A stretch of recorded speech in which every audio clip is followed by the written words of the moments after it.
అయోధ్య రామ మందిర ప్రారంభోత్సవం జనవరి 22, 2024న ప్రధానమంత్రి నరేంద్ర మోడీ నేతృత్వంలో జరగనుందన్న విషయం మనందరికీ తెలుసు. ఇది సనాతని మరియు శ్రీరాముడి అనుచరులకు గర్వకారణం. ఈ వీడియోలో మనం ప్రాణ ప్రతిష్ఠలకు సంబంధించిన వివరాల గురించి తెలుసుకుందాం. ప్రాణ ప్రతిష్ఠ వేడుకను ప్రారంభించే ముందు ప్రధానమంత్రి నరేంద్ర మోడీ మొదట హనుమంతుని ఆస్థానానికి వెళుతారు. ఎందుకంటే శ్రీరాముడు తన శరీరాన్ని విడిచిపెట్టిన తర్వాత తన నివాసానికి వెళ్లినప్పుడు హనుమంతుడు అయోధ్య నగరాన్ని పాలించాడని హిందూ మతంలో స్పష్టంగా పేర్కొనబడింది. హనుమంతుడు అమరుడని మరియు అష్టచిరంజీవుల క్రిందికి వస్తాడని గ్రంథాలు తెలుపుతున్నాయి. కాబట్టి హనుమంతుడు నగర పాలకుడి నుండి అనుమతి తీసుకోవడం చాలా ముఖ్యం. అనుమతి తీసుకున్న తర్వాత ప్రధానమంత్రి నరేంద్ర మోడీ వేడుకకు ముందుకు వెళతారు. జనవరి 22, 2024న ప్రధానమంత్రి నరేంద్ర మోడీ దేశవ్యాప్తంగా ఉన్న 121 మంది వేద బ్రాహ్మణులతో కలిసి పండిత్ లక్ష్మీకాంత్ దీక్షిత్ మార్గదర్శకత్వంలో ప్రాణ ప్రతిష్ఠ కార్యక్రమాన్ని నిర్వహిస్తారు. ఇది అత్యంత పవిత్రమైన యోగాలలో ఒకటిగా పరిగణించబడే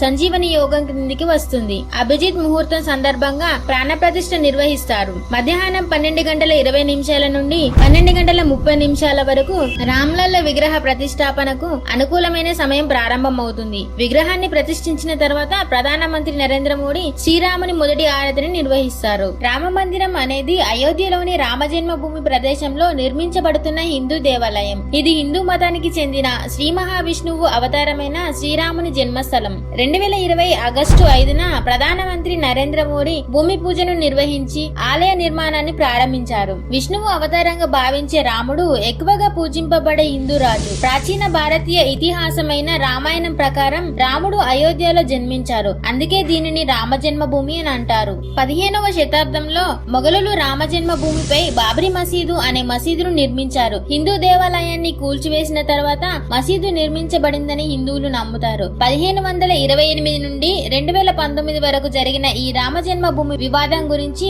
ఆల్రెడీ ఒక వీడియో చేశాను. ఎవరైనా చూడకపోతే డిస్క్రిప్షన్ లో లింక్ ఉంచాను, చూడండి.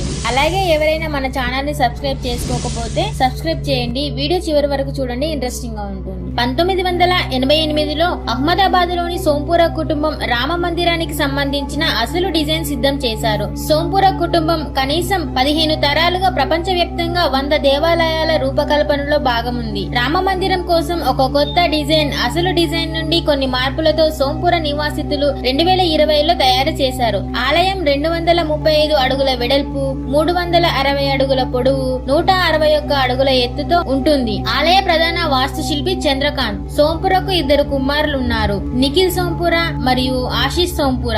వారు కూడా వాస్తుశిల్పులు. సోంపుర కుటుంబం భారతీయ ఆలయ నిర్మాణ శైలిలో ఒకటైన నాగ్రా నిర్మాణ శైలిని అనుసరించి రామ మందిరాన్ని నిర్మించింది. ఆలయ సముదాయంలో కొన్ని సదుపాయాలు ఉన్నాయి. అవి ప్రార్థన మందిరం, ఉపన్యాస మందిరం, వేద పాఠశాల, సంతు నివాస్, సందర్శకుల వసతి గృహం మరియు మ్యూజియంలు. ఈ మందిరం పూర్తయిన తర్వాత ప్రపంచంలోనే 3వ అతిపెద్ద హిందూ దేవాలయంగా అవుతుంది. 2019లో ప్రయాగ్ కుంభమేళ సందర్భంగా ఇప్పుడున్న ఆలయ నమూనా ప్రదర్శింపబడింది. శ్రీరామ జన్మభూమి తీర్థక్షేత్రం 2020 మార్చిలో శ్రీరామ మందిర నిర్మాణం మొదటి దశను ప్రారంభించింది. అయితే భారతదేశంలో కోవిడ్-19 తర్వాత 2020 చైనా భారత్ ఘర్షణలు నిర్మాణాన్ని తాత్కాలికంగా నిలిపివేయడానికి దారితీశాయి. నిర్మాణ స్థలం యొక్క లెవెలింగ్ మరియు త్రవ్వకాలలో ఒక శివలింగం, స్తంభాలు మరియు విరిగిన విగ్రహాలు కనుగొనబడ్డాయి. 2020 మార్చి 25న ఉత్తరప్రదేశ్ ముఖ్యమంత్రి యోగి ఆదిత్యనాథ్ సమక్షంలో రాముడి విగ్రహాన్ని తాత్కాలిక ప్రదేశానికి తరలించారు. దీని నిర్మాణానికి సన్నాహకంగా విశ్వ హిందూ పరిషత్ విజయ మహాయాత్ర పఠించే ఆచారాన్ని నిర్వహించింది. దీనిలో ప్రజలు 2020 ఏప్రిల్ 6న విజయ మహామంత్రం శ్రీరామ్ జైరామ్ జై జయరామ్ అని జపించడానికి వివిధ ప్రదేశాలలో గుమిగూడారు. ఆలయ నిర్మాణంలో అడ్డంకులపై విజయం నిశ్చయపరచడానికి ఇది చెప్పబడింది.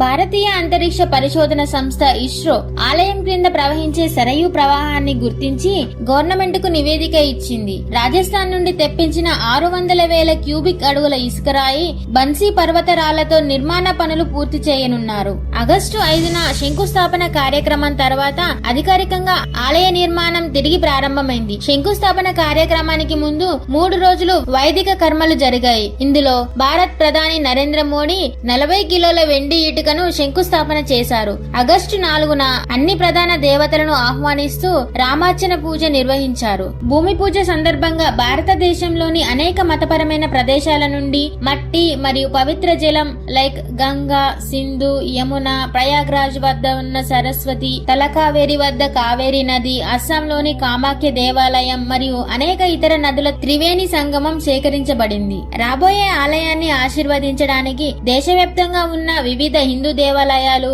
గురుద్వార్లు మరియు జైన మత దేవాలయాలు కూడా మట్టిని పంపారు. వీటిలో చాలా వరకు పాకిస్తాన్ లో ఉన్న శారద పీఠాలు ఉన్నాయి. చార్ధామ్ యొక్క 4 పుణ్యక్షేత్రాలు కూడా మట్టిని పంపాయి. యుఎస్, కెనడా మరియు కరేబియన్ దీవులలోని దేవాలయాలు కూడా ఈ సందర్భాన్ని గుర్తించుకోవడానికి వర్చువల్ సేవను నిర్వహించాయి. హనుమాన్ గర్హి నుండి 7 కిలోమీటర్ల పరిధిలో ఉన్న అన్ని 7,000 దేవాలయాలు కూడా దీపాలు వెలిగించడం ద్వారా పండగలో పాల్గొనవలసిందిగా కోరారు. శ్రీరాముడిని తన పూర్వీకుడుగా భావించే అయోధ్యలోని ముస్లిం భక్తులు కూడా భూమి పూజకు సిద్ధం అన్నారు. ఈ సందర్భంగా అన్ని మతాల ఆధ్యాత్మిక నాయకులను కూడా ఆహ్వానించారు.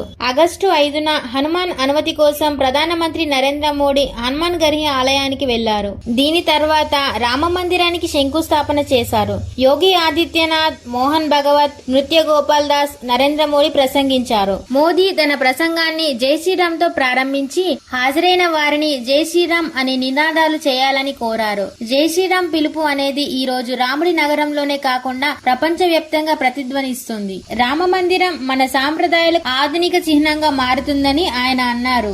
రామ మందిరం కోసం త్యాగం చేసిన ప్రజలకు కూడా నరేంద్ర మోడీ గొప్ప గౌరవం ఇచ్చారు. మోహన్ భగవత్, లాల్ కృష్ణ అద్వానీ ఆలయాన్ని నిర్మించాలనే ఉద్యమంలో చేసిన కృషికి కృతజ్ఞతలు తెలిపారు. మోదీ పారిజాత మొక్కను కూడా నాటారు. దేవత ముందు మోదీ సాష్టాంగ ప్రణామం కూడా చేశారు.